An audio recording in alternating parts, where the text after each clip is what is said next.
recording this computer. So I'm doing this through my phone. So very likely this will explode halfway through because I don't know what's wrong with the internet today.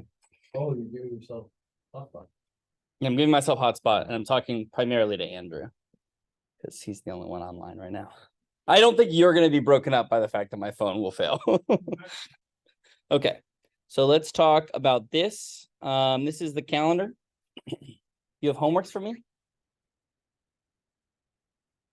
Raise your hand. Where's your homeworks?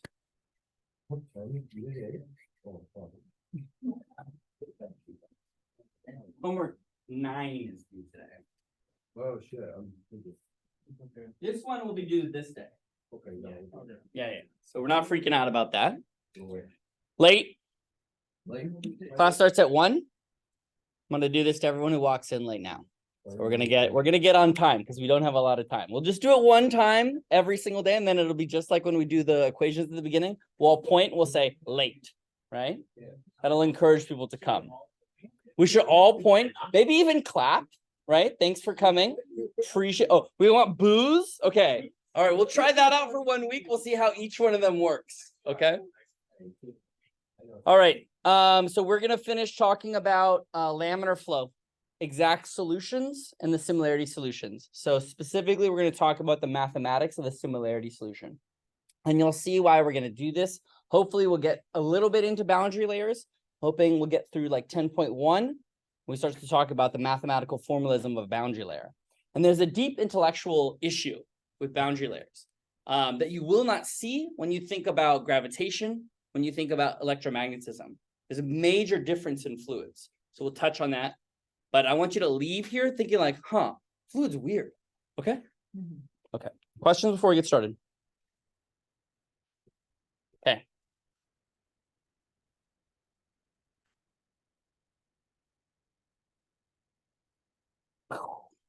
Watch it just not work. What is that? What's that? Yeah, that's correct. Someone's hot breath. Yeah. Pretty cool, right? What is this an image of? Silhouette of a person. Yes. Mouth is open, so they're probably exhaling. Yep. Exhale. Good.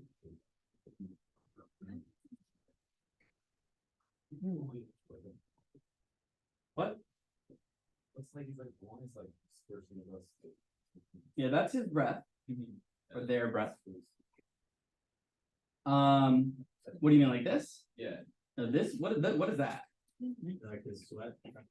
There's like Coming off. This is the air coming off of him, right? He is hot. This is air. And notice what this is here and what this is here. These white, these like yellow on this side and this purple on this side. This is the boundary layer. So when you're very hot, let's say you went and you worked out and you sweat, what happens? Why does sweat make you cold? Because the water is absorbing the heat on your body. The water absorbs the heat? No. You need one other process, otherwise you start dying. The outside there, like the wind outside. The wind actually doesn't make you colder either. Okay, I got nothing. What's that? The water is important, the air is important, but it's neither of the two things you said. Okay.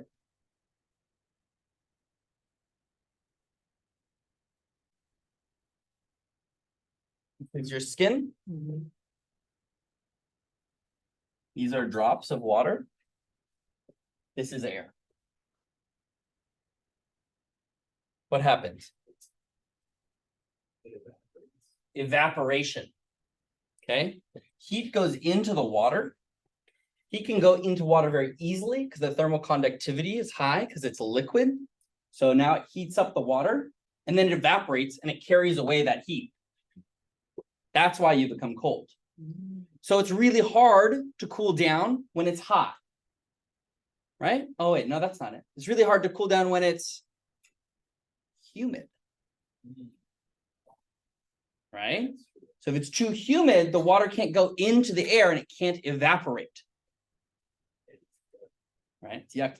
That's why a dry heat feels better than humidity. It sucks. Is that why you feel so damp when you're in like really humid air, and like you're hot? No, that's just what humidity is. It's, Yeah. Yeah, but yeah, you're also not wicking away that heat, right? Or, Okay. actually, is that why you feel like you sweat more when you're in humidity? Yes. Okay. Yeah. So what you're feeling there is you are not able to get rid of your sweat, right? By evaporating off your skin, and then it collects and you have a pool on your skin, right? So this is the process of a boundary layer process, okay? And we'll describe what those boundary layers mean. Okay? So here you're seeing something very similar. You're seeing a small region off of the human being where the fluid is going to be very different. Okay. So what this is the type of imaging that allows you to see air. Currently, you can't see air, right? No, Can you see air? Anyone see air? no. Okay, good. That'd be cool, but you can't. So that's because the your lenses are tuned to the optical constant of air. Yeah. So why can you sometimes see like heat on this Why can you sometimes see heat off of an engine? Yeah, like the. Is it? Well, it is a fluid. So think about the ability for light to travel through a medium, right? Is given by the N, the refractive index of that medium, and it's temperature dependent. So if you're looking through a cold medium and then a hot medium, it's going to distort the light. Yeah. Right? Just like a prism. So right now, the only reason that you can see well, and it's not all fucked up, is because your eye is tuned to the refractive index at sort of typical pressures and temperatures. Okay, cool. Good questions. We're learning a lot about biology today. Okay, but we hate biology. We only care about fluids. Okay, so what's this one here? The top blade? Yeah, anyone. Paolo, you're welcome back. Let's I- bring you back in. I could not tell you. So what's this bottom one? That was the word for you? No, This is not the, I put it in the caloric equation place. It's a secret, not that. that here, so Very good. And what does it describe? it describes the different ways that a fluid can be like messed around with. Okay, that's a broad definition. What things about the fluid would be messed around with? The density of it. There's density, yep, right there. I know what each term means. Okay, yeah, what is it, John? The momentum can be messed around with, right? Okay. Okay, so you're gonna give me the terms here just broadly, and then John's gonna fill us in with the terms on the top, okay? What like pressure forces, gravitational forces, and then the diagonal and off diagonal terms. Cool. Okay. John, what do we got here? It's a special piece on here, so like, so now being frame.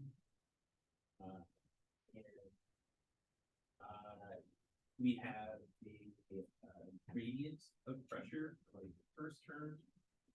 Yeah, then there's a special gravity that's that E there. And then let's see, I think that one that you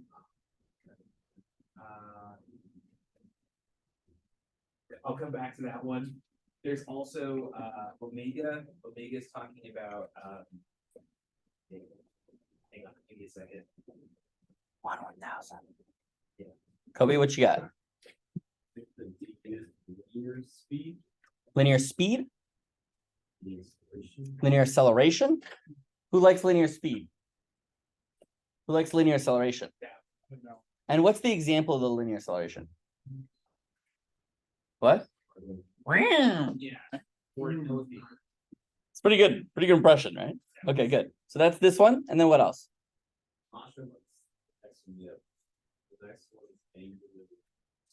This one? Yeah. Angular speed. Do we like angular speed? No. No. What do we like? Angular Angular acceleration. This is the rotation of the frame increasing or decreasing, right? Okay. So this one here and this one here, remember, this is a dt, dt. That's the important part, right? The last one's centrifugal force. This one? Yeah. We like that?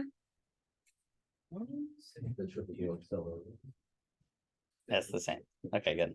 All right, just making sure I'm testing you all, okay? All right, we don't have real tests, we have fake tests where I look at you. And what's this one?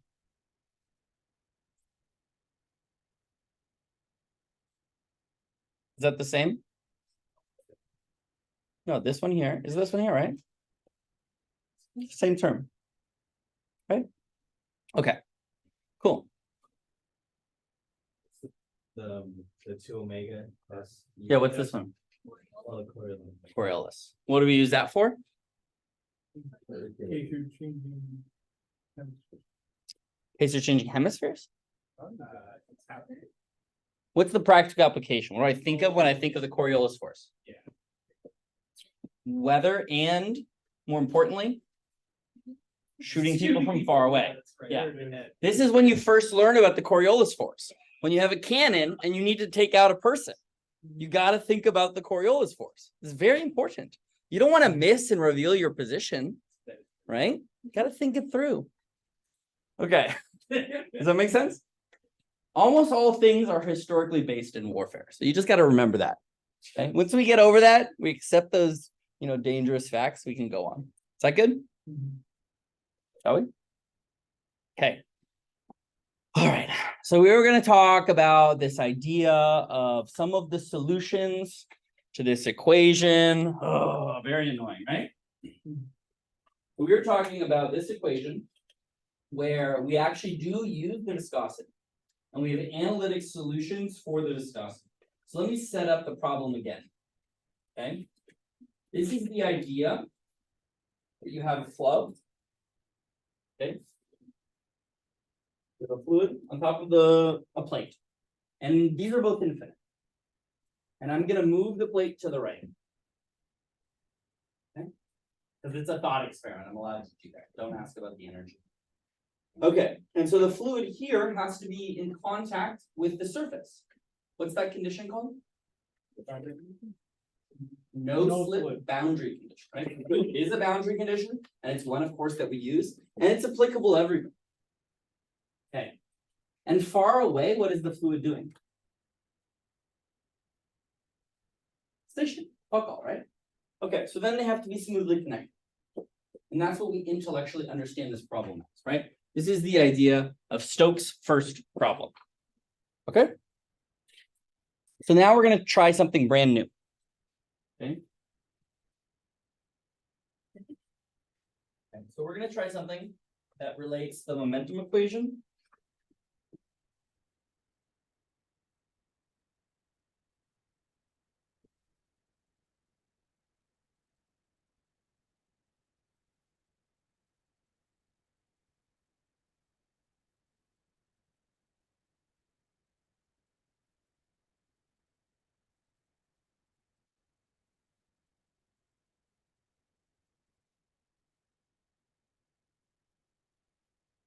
Okay. So how did I get that?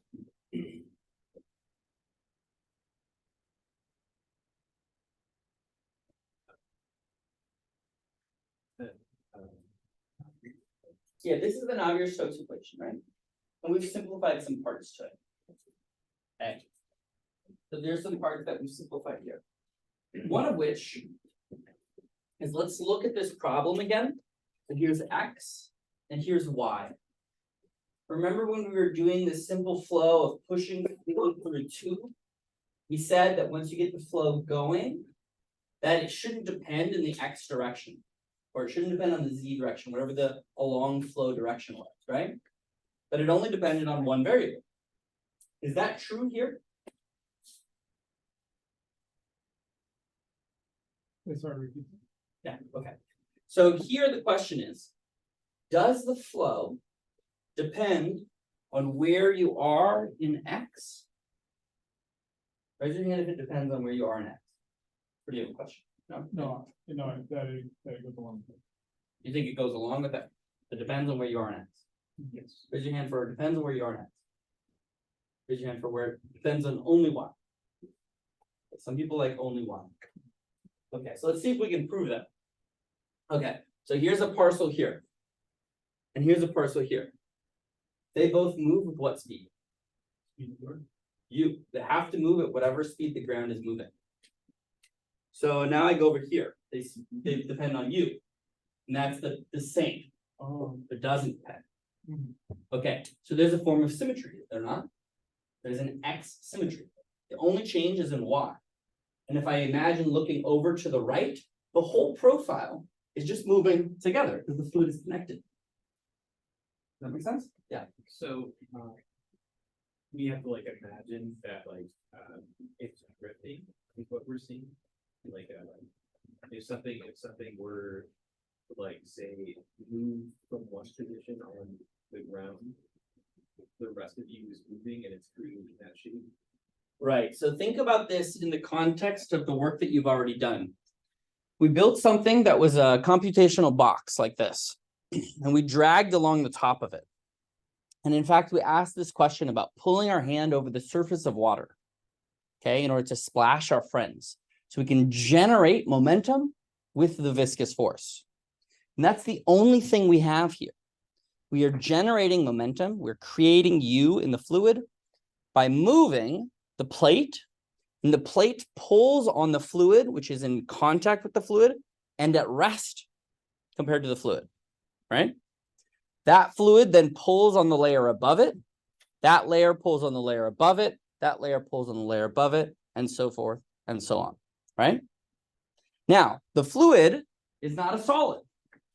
If this was a box, and I pulled to the right, the whole box would move simultaneously, right? It communicated all the way through the walls of the box.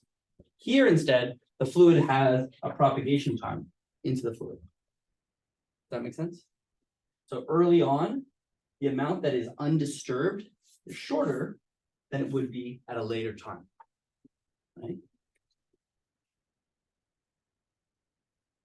People see this or no?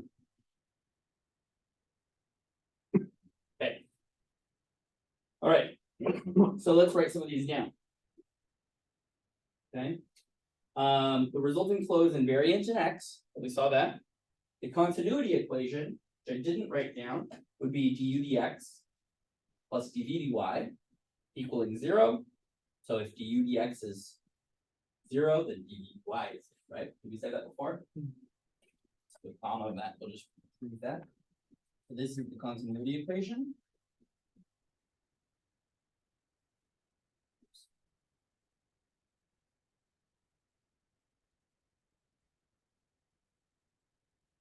C. How is u changing in X? It's not. We just said that. So what does this make this? Density 0. Yeah. So I didn't have to write it. All right. Okay. So now a couple more questions. So just before T equals 0, all the fluid's at rest, and then we start moving it, right? We can tell that there is not going to be any vertical motion. Only going to be left, right. Do we know why there's not going to be vertical motion?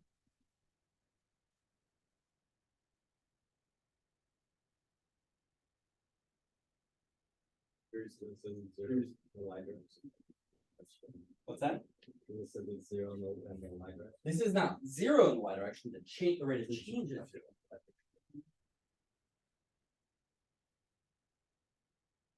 So that means it's also variable. It has to be. What's that? It has to also be variable. You're saying the fluid velocity, the y velocity has to be invariant? So for that, or is it just saying that? We haven't talked about invariance yet. Oh, okay. So we're only talking about whether or not there is y velocity. Oh, I see. Right, look at this flow here to the right and left. They pull this. Does it generate y velocity? Oh, maybe it's constant. Is that maybe how we? Well, we don't know yet, right? Yeah. No, because it only depends on the budget. Yes, that would be a pressure question, right? There'd be pressures above it. Okay.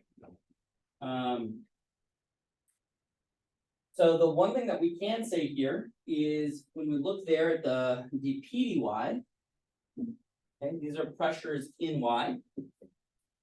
Okay. I claim they're zero. The pressure is constant. Does that make sense? Not too. Not intuitive. So what is the pressure the cause of usually? The column of, right, and if it's infinite, what's that? If it's infinite, does it not matter anymore? Well, if it's infinite, it definitely does matter, right? No, but is there something on top of infinity? Yeah. Doing something on top of infinity. Okay. Hold on. So let's think this through. Yeah. Okay, here's a column of fluid. Which has a higher pressure? The one that has more column. Okay. Taller columns. So P2 is bigger than P1. You think about these points right here, right? Yeah. Okay, what if I keep making them larger? I guess they would maintain the one slightly more than the other. Right, they're both pressures that are important, right? Okay. Yeah. So we don't just like You don't just throw them away because Okay. it's infinitely tall. Got No, but what we say is think about the different things that contribute to the pressure. If you think about Bernoulli's equation for a second, what does that mean? Bernoulli's equation said that there was a relationship between pressure and what other quantities? Yeah, atmospheric pressure, gravity, so something like rho would be H. Yeah.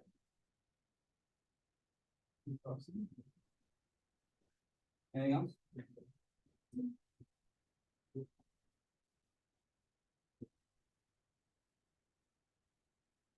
Something like that, That's and that was a constant.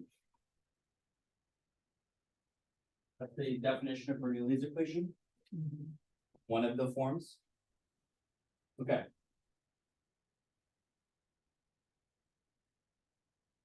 Let's think about this here. Rho GH is the thing creating the pressure, but the pressure is infinitely high. Do the velocities here matter? The pressure? No, it'd be the person. No, not really. Right? So mostly at the bottom here in this fluid, the pressure is going to be constant. And that's what this statement says. I'm not changing much in Y. Okay?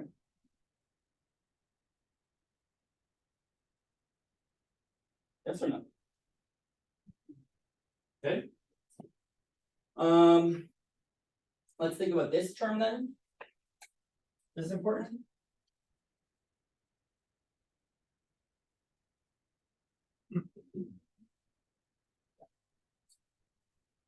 Same type of reasoning. This one's a little different because as we think, let's move from here high up into the fluid. High up in the fluid, the pressure is undisturbed. And as we go down, it has to smoothly change. But I just showed that dPdy is zero. So if it's undisturbed up here, it has to be undisturbed down here. Okay? So that makes us have a really simple set of equations. Really easy. Right? Just this. du dt is equal to nu, the kinematic viscosity.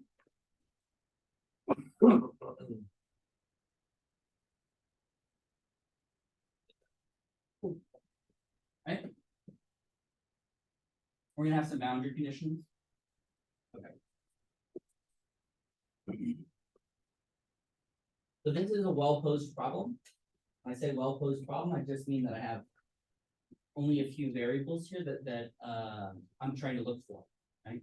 What I really want is u as a function of time and height in the fluid, right?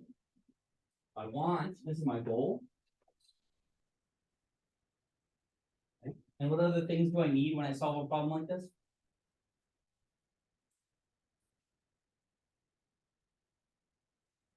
If I have one equation here, what other equations do I use? What's that? Something for nu. This will be like a property of it.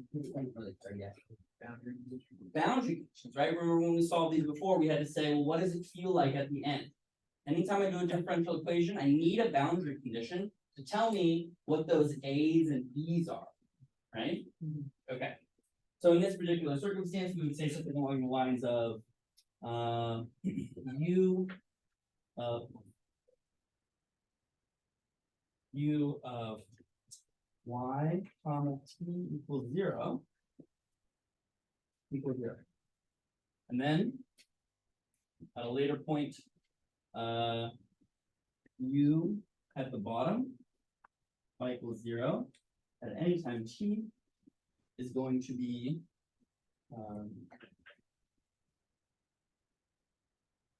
we'll just do it this way. We'll just do for t greater than 2.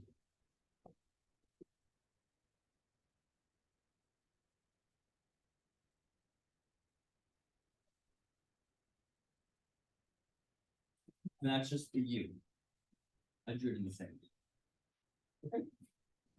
Those are two of the conditions. What happens to the flow when you get really, really high up? Does it move much or does it move at all? Which one? I don't think it should, not move at all. I'll move it all. Okay, so we need another limit here. So u for all time, t, doesn't matter, when y goes to infinity equals 0. Easy, right? You did it. Okay, so what the hell are you doing this with, Dennis? Well, it turns out that we're going to use a new form of solving this problem, which would be dimensionless scaling. So as we mentioned before, I can look at this and I can see that if I just wait a little bit longer and then I zoom out, it'll look the same as when I started. And wait a bit longer and I zoom out, it'll look the same. So we're going to apply something called dimensional scaling. Okay? We've seen like Reynolds number. What's the Reynolds number, by the way?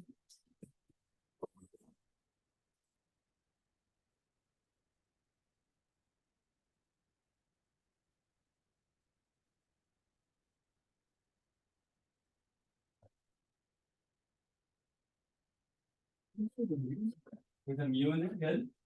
Oh, Density and then you. Density. And U. L or D, either one. Then you. And then mu on bottom. Or another way of writing that would be mu L. This is a relationship between what two types of terms?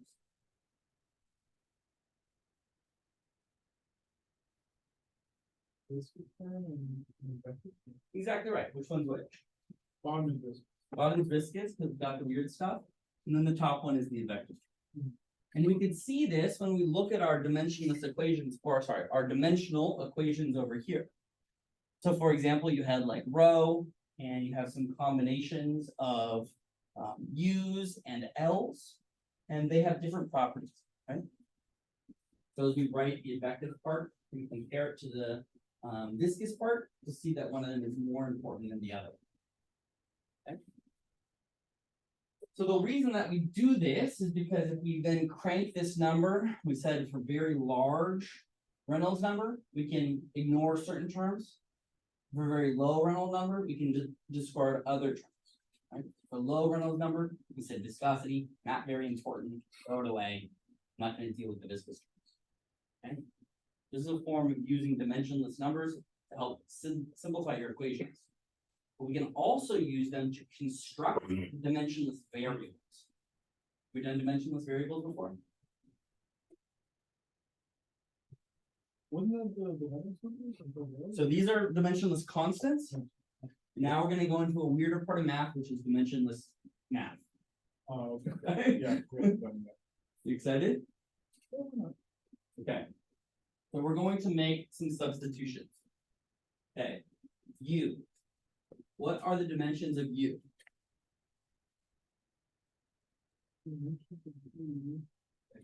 What's that? It's what? Order. No, dimension. Oh, distance over time. Got it. So this is what I want to end up with. And okay, so how can I do that? So I can do that the easy way, right? I could say something like L over T. Right? That's kind of boring. Oh, nice. That's boring. What's another way to do it?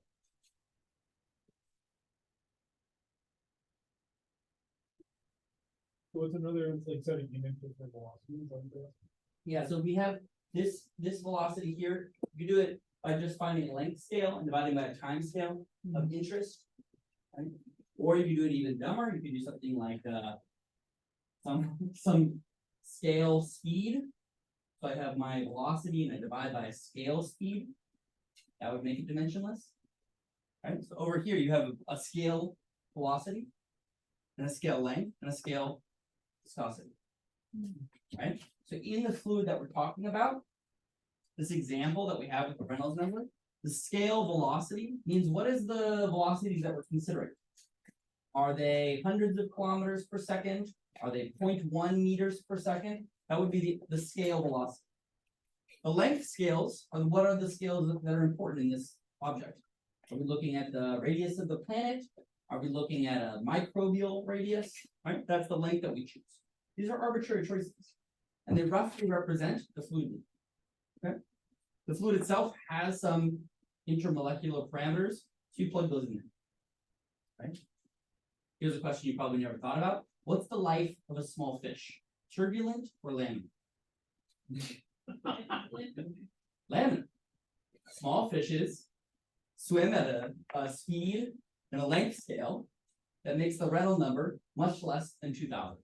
So their life is totally laminar. What about a microbe? I don't know about microbes either. But what do you think? U, L, and nu. Imagine that they're soaked in like blood. Blood and water are similar, right? Yeah. So take a microbe, throw some microbes in blood. Bigger or smaller than 2000? Bigger. Bigger? They can't go very fast. They can't go very fast, so that makes you small, doesn't it? So laminar. So if U goes down, they don't move very fast. They are small. L is small. They're living in a very laminar world. And they are, what's that? So now this is the question. Are we turbulent, right? So I get in the pool like I always do at the end of the day. Okay? Right? Am I turbulent in the pool?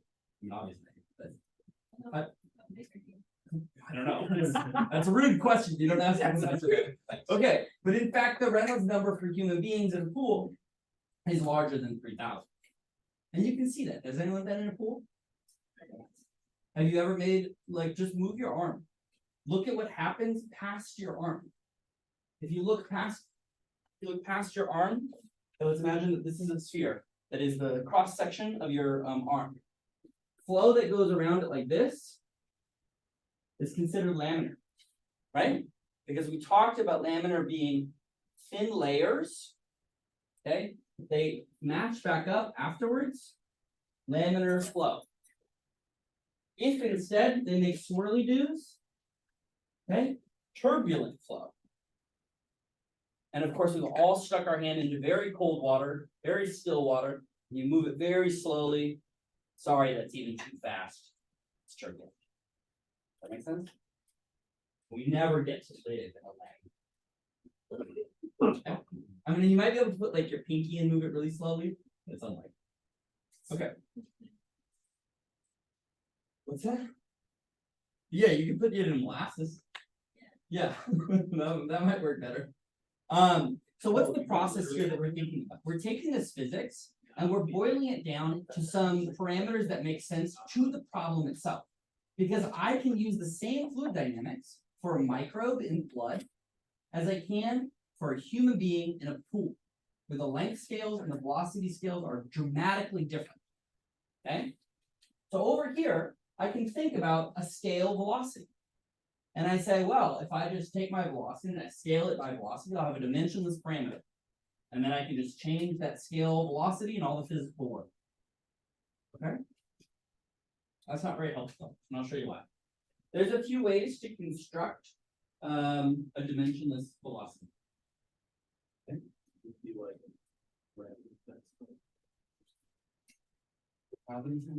What units is that?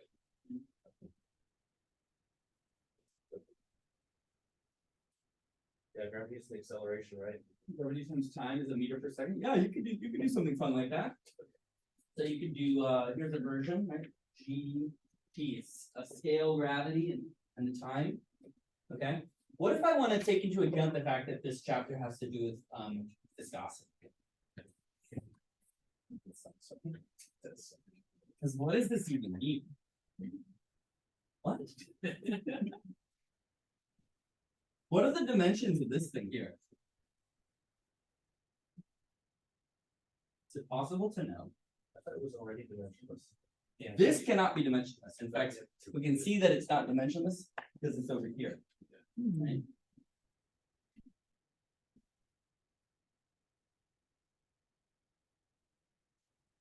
I? Because the symbol's circular? No, Oh, here. No. We don't care. It probably does. You're absolutely right. But what are the dimensions here of this thing? Meters seconds or meters square seconds. Why? Why would you possibly do that? Why would you? Wait, hold on. Let me finish this thought. This is the U times L. It's U times L. It has to be that, right? Okay. So shit, how could I get a velocity from this thing?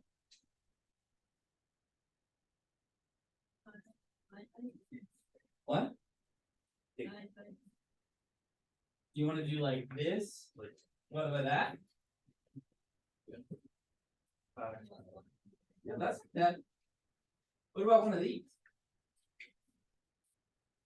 Yeah. Nice, right? That's totally what you would have expected. No, it's okay. It's okay if you not have expected that. So the choices that we make in choosing dimensionless parameters, it's like an art form. I will not expect you to get it right away, but I'm going to show you what happens when we do it this way. Okay? I'm going to make a statement where I use the fact that nu has this fun property. Okay? I'm going to exploit it. And I'm going to say that u over some scale u is going to be a function f of y over the square root of nu t.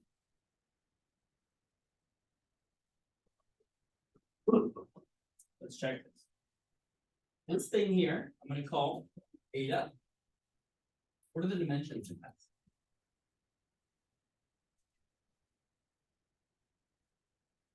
You tell me. Is it? Show me. What's the top one? Y. Y is this good. What's this bottom one? So this one is here's the second. Well, okay, so let's go inside of here. Let's add the T in.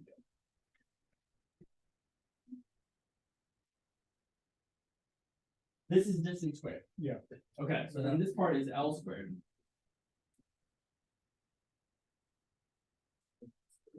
Make it 0. L. And so the dimensions of eta are dimensions. Oh my God. 1. Okay. I mean, that's not wrong either. It is 1, but 1 means no dimension. Yeah. Right? So what's the connection here? Well, I've done a magic trick. In front of your eyes. I have taken 2 independent variables, y and t. These were independent variables, but I had to write all of these dumb conditions, right? And I made a new one, which wraps them all up in a yummy way. So now eta is 1 independent variable. You see? I hid one of the dimensions. Right? Okay.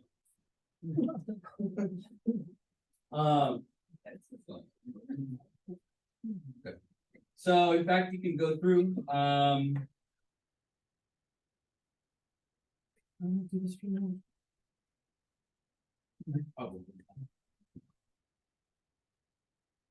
okay, so I'm not going to do that. This part here.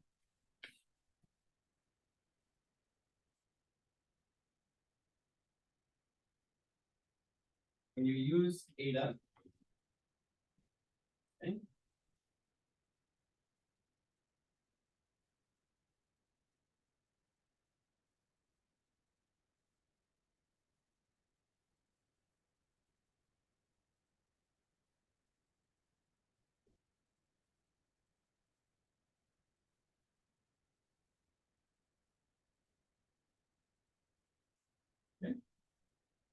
And there will be boundary conditions. That'll be very straightforward.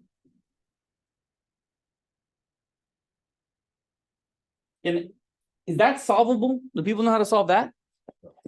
No? Why not?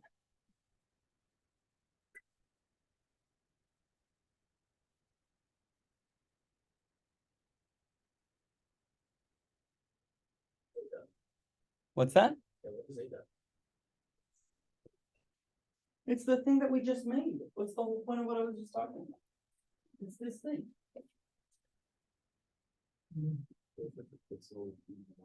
Yeah. Yeah, so we make this choice, right? We do something like this. We build these weird parameters. We utilize information about the problem. And then we put them back into the equations and we see what happens. So what's a different way of saying this? Okay. Let's do it this way. So I take u over u. And I say that is a function of something that I'm defining as eta. So I say eta is y over something about the fluid itself and the two variables that I care about. So you could do something like what's dy of eta. That?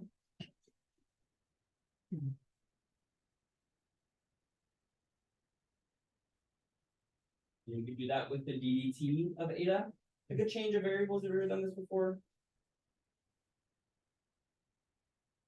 In math methods? Change variables, one thing. We did change the variables now, but it's always fine. Yeah. We've done this before. Do something. Well, I'm trying to remember it, sorry. Okay, so sometimes when you want to solve a differential equation, using the original variables doesn't help. So you can make a substitution, like a u sub. You call them u subs? Yeah. Okay, it's a u sub. Oh, now he's done it. My God, go be. Okay, so this is all we're doing. We're just saying to ourselves, hey, there are some intimately connected parameters in the differential equation. Y and t can be connected in this way. And if they are, then the differential equation that used to look like this with du dt really ends up looking like the fe. Okay? So all I did here is I said u, and I'm dividing it by the scale length is going to be some unknown function f of an unknown new dimensionless parameter eta. Okay? Not asleep. Okay. All right. This is solvable. I promise you it's solvable. Why? Eta is a variable. This is a differential equation. Which is a differential equation with two things. How would I solve this? Oh, sure. No, I was just gonna like maybe you can solve for F, so you can integrate it in this factor. Integrate with like the Eta? Eta, that's it. Very simple. We did this on Monday. You just integrate. Okay, we couldn't integrate this before because we had two variables. Now I only have one variable. I just integrate. Right? Bada bing, bada boom. You'll have to do it twice, but it's okay. Right? Just let Wolfram do it. I don't give a shit. Does that make sense? You get something called the error function. It's scary, it's disgusting, but it's a variable that works. Okay? And this is what you end up with. Okay. So here's the function. This is u over u. So this is a scaled velocity compared to this new dimensional parameter, which is y over the square root nu t. Okay? And it directly relates our fluid velocity to the things that we care about, which is y and t. So I can find anywhere on that graph, and I can select a y and t, and then I'll get u. Does that make sense? Where u, the big U on the bottom, is the chosen speed of the moving plate.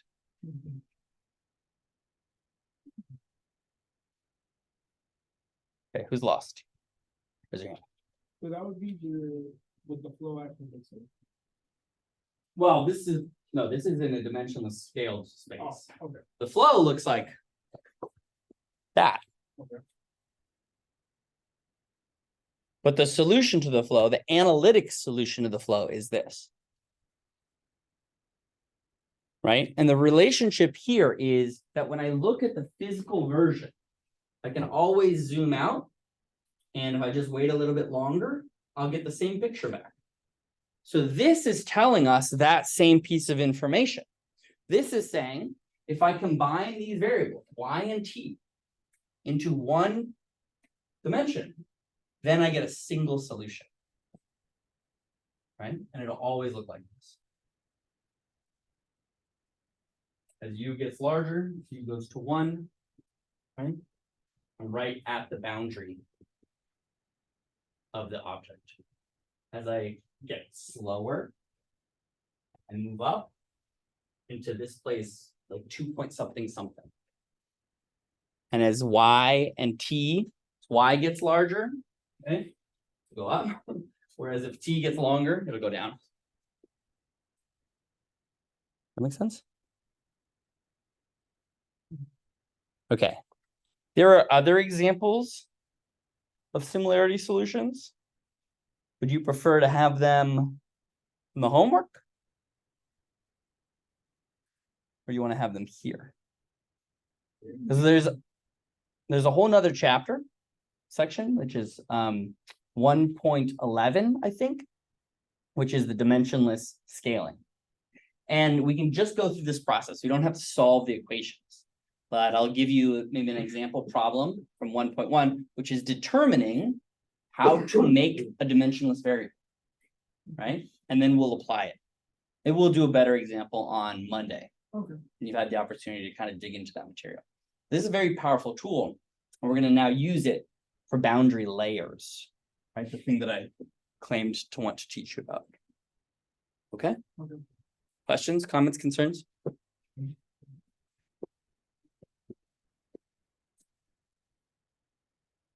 All right. All right. Okay. So generally speaking, we have talked about, let's go back for a second. Generally speaking, we've talked about simplifications to this type of equation, where we'll have balances between the pressure and the advection. Or in this case that we just talked about, we're talking about a balance between pressure and the viscosity, right? And we have found analytic solutions only in a short number of cases. We can number them. There's like 5. So we saw the plane flow between two things that are moving. We saw a tube. There's a rotating disc one. Other than that, they're pretty garbage, right? Okay. So we still need to understand more complex problems. And the reason that I wanted to give you this philosophical quandary is fluids don't behave like other math you see. Okay. What I mean by that is that if you have something like, okay, this is a wing, and it's moving this way through a fluid. Okay, far away, the fluid does not know about the wing. People agree with that idea? Okay. Then the fluid comes to the wing, it learns about the wing, and it has to change. Okay. If you think about an electron, you place an electron in a box, it tells all the electrons around it where it is right away. Right? And even though there's a similarity in the way we treat fields and fluids, they're not actually the same. Because I'm going to demonstrate to you that this region of the wing here is very different than what happens in this region. And that they're both approximations to real life. And neither is perfect. So we've talked in detail about, oh, this is something, I don't know, it's a little whatever, right? These are experimental values. We measure this. We measure this, right? even this form here of dV squared, that's an experimental form. So if it's a non-Newtonian fluid, it won't have this form. Can you imagine if an electron just like didn't want to have Gauss's law all the time and sometimes was, a third? Like what? Okay, the fluids are dumb. Okay? Okay. So basically what Prandtl was trying to do, Ludwig Prandtl in 1905 had the great idea of, I'm just gonna do fluids far away and I'm gonna treat them one way, and then I'm gonna do fluids close and I'm gonna treat them in a different way. And I'm gonna connect like you're pasting together like a really bad car, like you just put one trunk on it and then you put like the spoiler from a Mercedes. Great. Yeah, Mario Kart, exactly, right? Okay, so that's what Prandtl did. And he's famous for it. He gets a number. He gets a dimensionless number. Right? That's the way to go. See, Reynolds? Smart guy, got a number. Right? Okay. So one of the first things that we have to say, we have to make some assumptions here. Okay. And that is essentially, here's our wing foil. Okay, so far away, U at infinity, headed from the right. Okay. And this is going to be an example of a boundary layer that we will construct. And what you're seeing here is at the surface of the boundary layer, what is the condition we have with the fluid?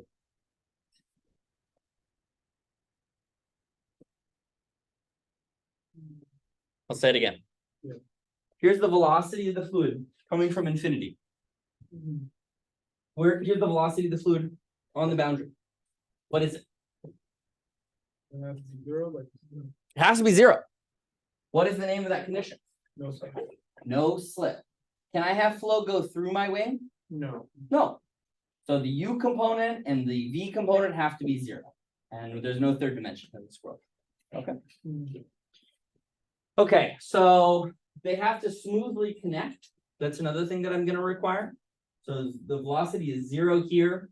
It's going to increase in my boundary layer. And then it's going to go off to whatever, UX. Okay. Generally speaking, when I think of a boundary condition, you want a couple things to be true. Okay.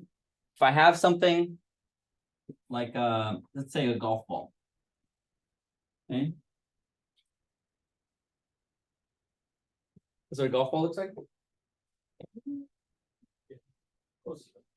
Oh, no. Right. This is what a boundary, this is what it looks like, no?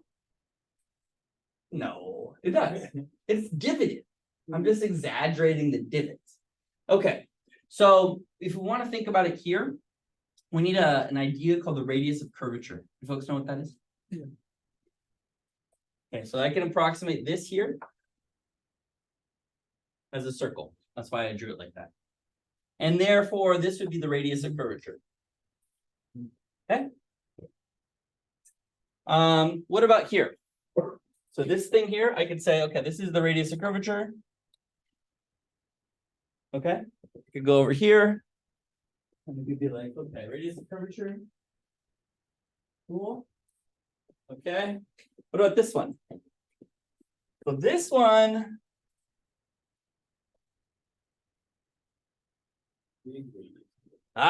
Big radius of curvature. Okay. So here the radius of curvature is large. What does the radius of curvature being large mean if you're, say, standing on each of these?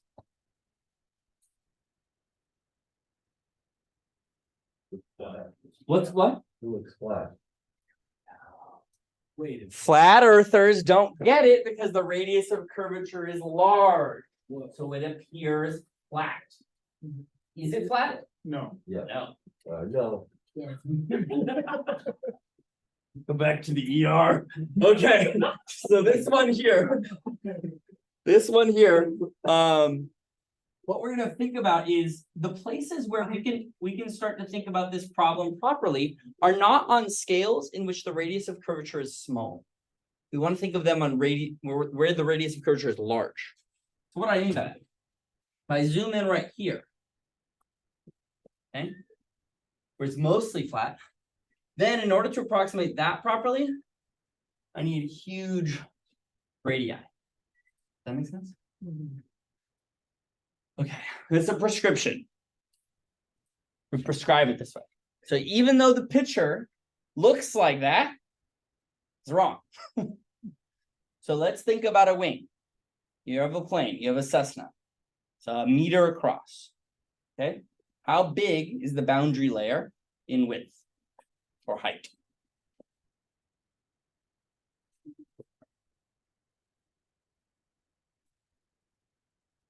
Is it on like the scale of like? Okay, centimeters. You like larger or smaller?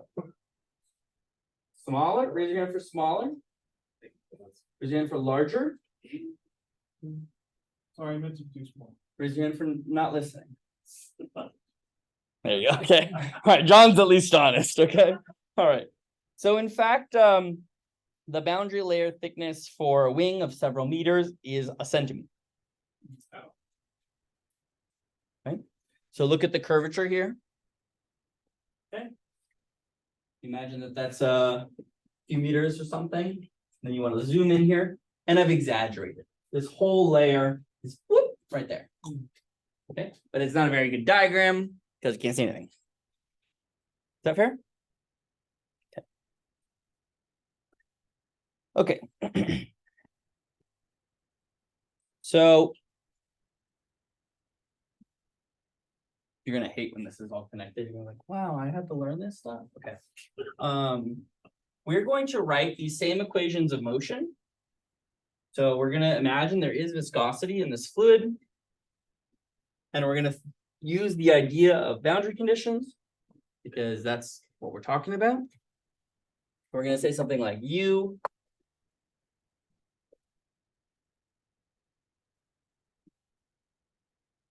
oops.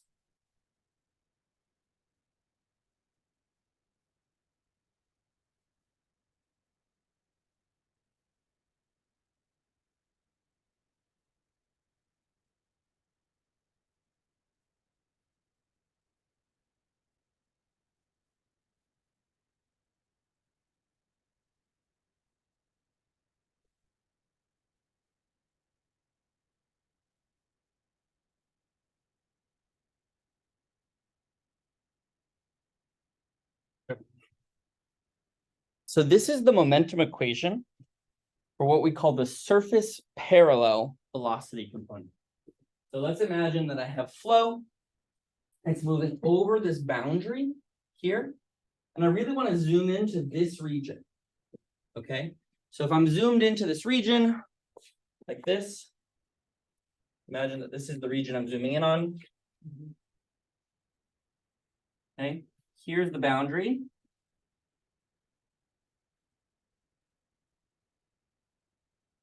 Okay, that's Y.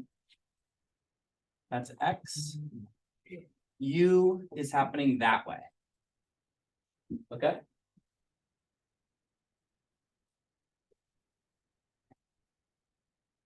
Okay. And we want to find out, how far this boundary layer goes.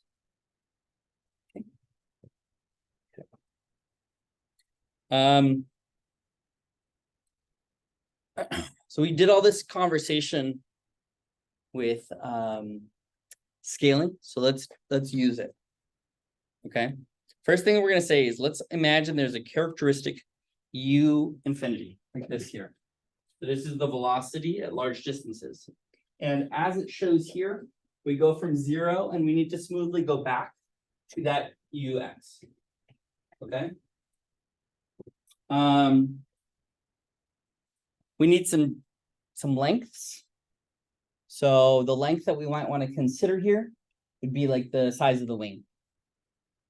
Okay, so now I have a U infinity. That's going to be my velocity scale.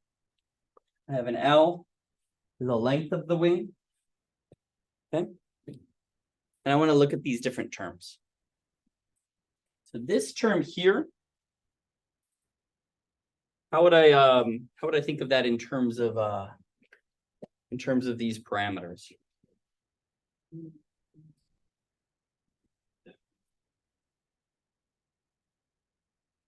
In terms of these scaled parameters? Like what? I just want to know how big these things are. Oh, So I can throw things away or I can keep them based on this idea of, maybe we said over there, you have some length scale that's important to the measurement, some flow velocity. So what is this term or what is the size of this term in those orders?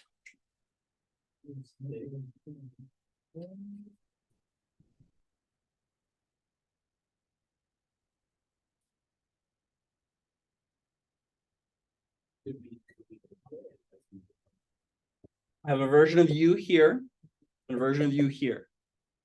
So that would be like that, oh, like that. oh. That's the form of looking at the dimensionality, looking at the scaling, right? Okay, so this is of order u squared over L. Okay. All right. What about okay, so there's this thing.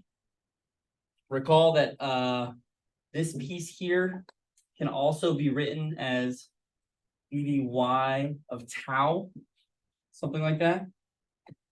Okay. We're gonna ignore that for a second. Let's think about just what this size looks like.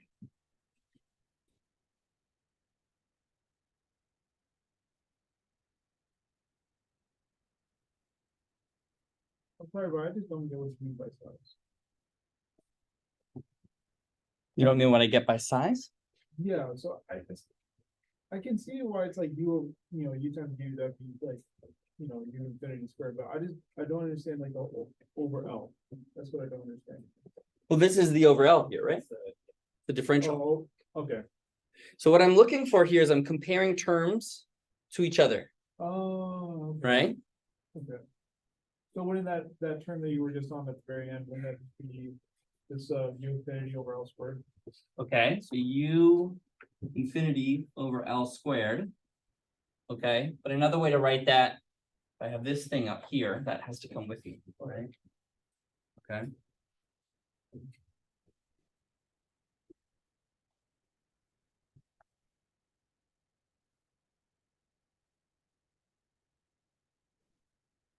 Make sense?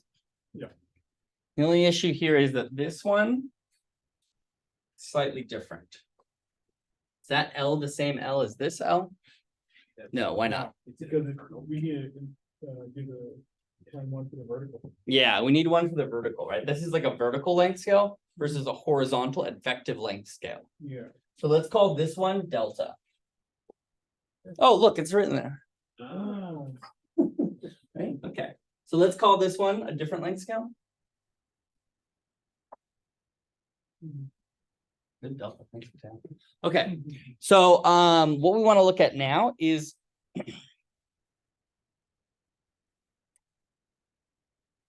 how do we relate that to what we have? So at this point, are we just judging like which one is actually more important between the two? So here's the question. Physically thinking about this problem, inside of the boundary layer,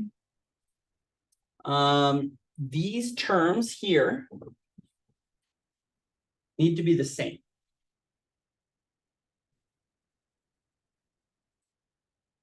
Why is that?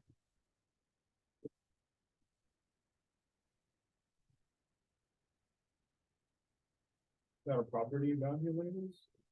Yeah, so we'll see that it's certainly a property boundary layers, but we can intuit this as well. So we'll talk about how the pressure changes here. And you'll find out that, I mean, it's a very interesting thing that the pressure actually is not changing. So you can define the pressure at the top of the boundary layer. That'll be the same going down.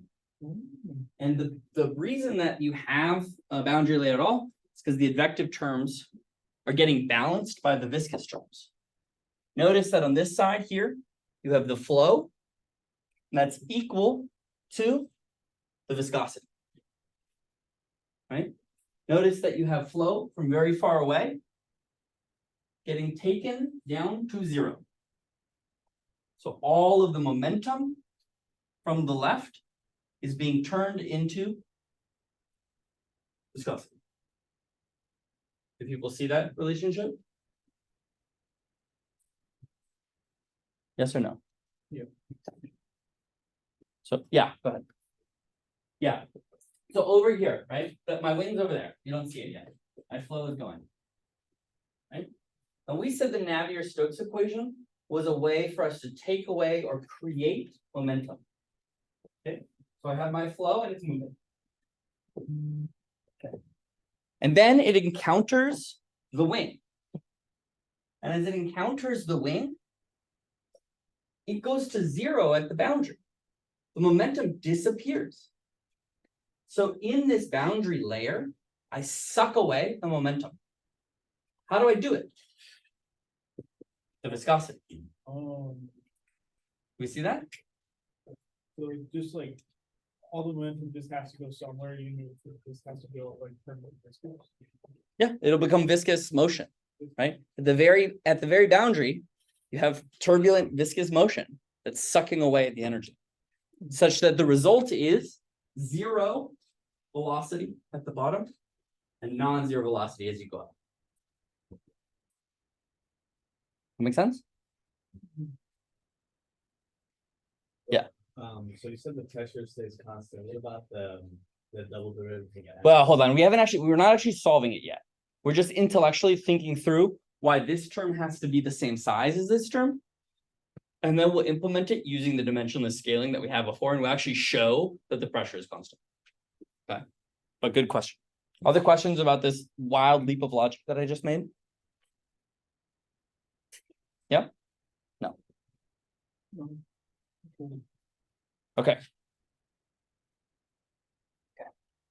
Wait, so this equation is specifically for the boundary layer? Well, this equation is general.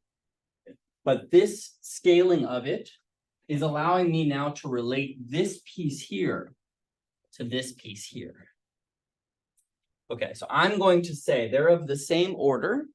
Remember, these are numbers that I pulled out of a hat, right? U is U at infinity, L is a random L that I created. I'm going to set these terms sizes equal to each other, not the true meaning of them, but I want to know what delta is in regards to all the rest of my things. Okay, so I set this equal to nu U infinity. Oops, let's write it not at the top like a weirdo. Right at the bottom where it's supposed to go. Okay, over delta squared. Okay, so what's delta?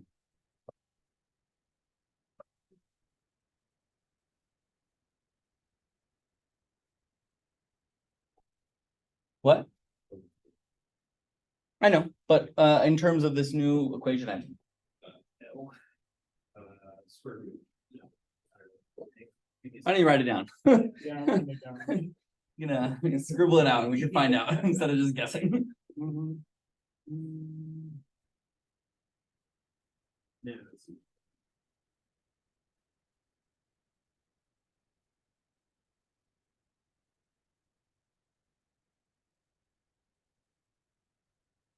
I think I got it. L over U infinity. yes. Is there a square root? UL, U. new L, All that's over or under. this? Yeah. Correct. That's what I meant to say. Sure. I believe you. Okay, so this is a relationship then between the parameters in the fluid. If I increase the speed, okay, at infinity for the same things, what happens to the boundary layer? Well, It's supposed to shrink.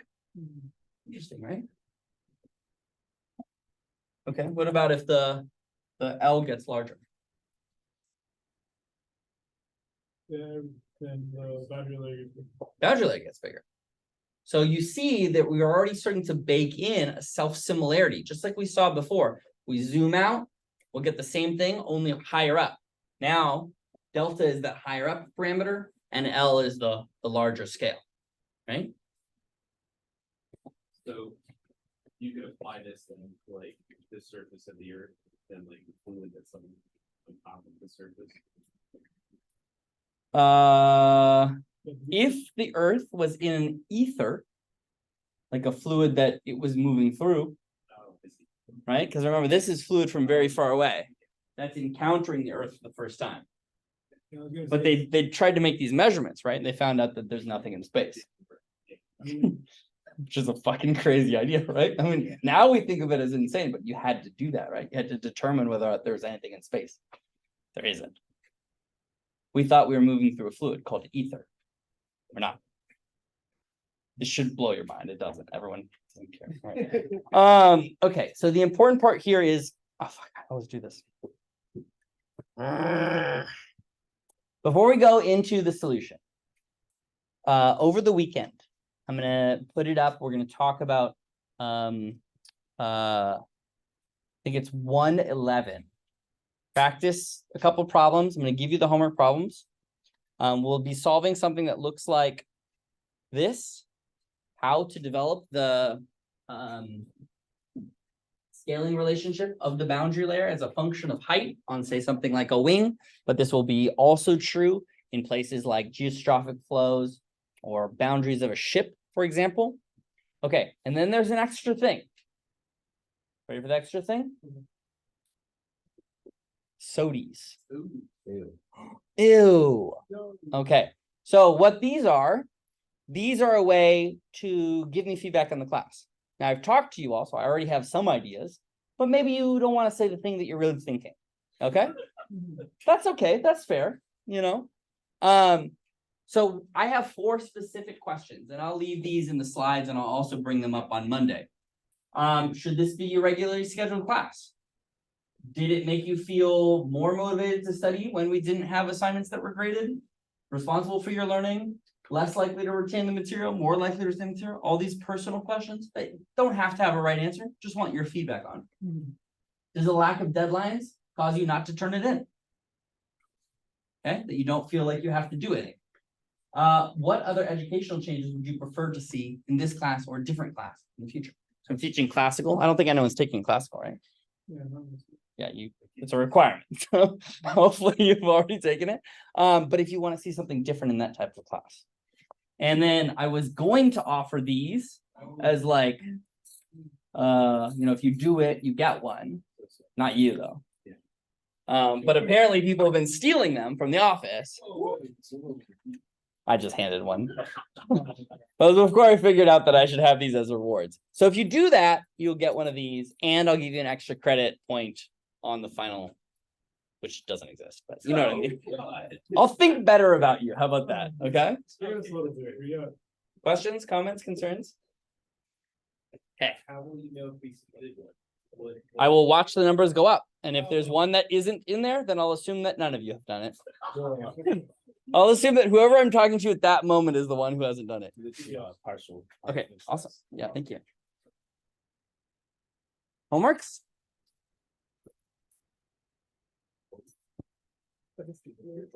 Oh, yeah, no worries, no worries. That's fine.